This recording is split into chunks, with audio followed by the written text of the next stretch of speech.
ایک مفتی صاحب نے یہ کہا ہے کہ ٹائی آج کے دور میں چونکہ وہ عیسائیوں کے دین کی نشانی نہ رہی، ہر دوسرا بندہ پہنتا ہے، تو جو علماء نے فتویٰ دیا تھا وہ اس زمانے میں تھا جب ٹائی ان کا دینی شعار تھی، لہذا اب یہ جائز ہے۔ کیا یہ صحیح ہے؟ اس کی صحیح حقیقت اور تفصیل فرمائیں۔ یہ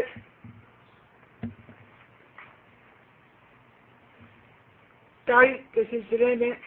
حضور مفتی اعظم رضی اللہ تبارک و تعالی عنہ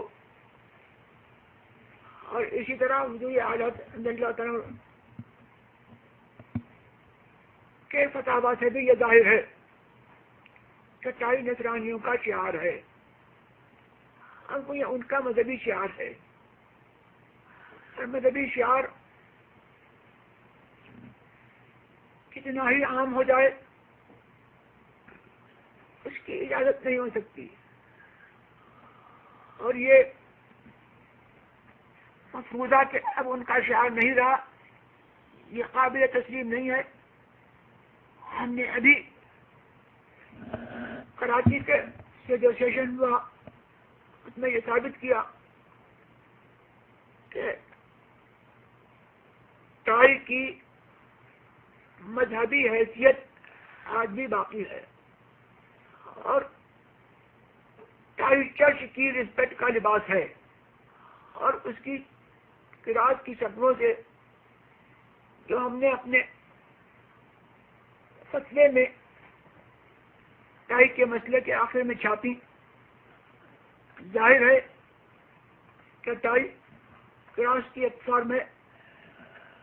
اور ریپلیکا آف کراس ہے،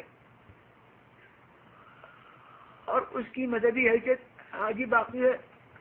تو یہ قطعاً ان کا دینی شعار ہے، اس کی اجازت نہیں ہو سکتی۔ اور اگر یہ عام بھی ہو جائے مسلمانوں میں اس طور پر، تو اس سے خالی نہیں ہے کہ یہ فساق و فجار کا لباس ہے، جس میں فساق و فجار ان کفار ناہنجار کی موافقت کرتے ہیں، لہذا اس وجہ سے اس کی اجازت نہیں ہو سکتی، اور اس کی حرمت اس لحاظ سے بھی قائم رہے گی۔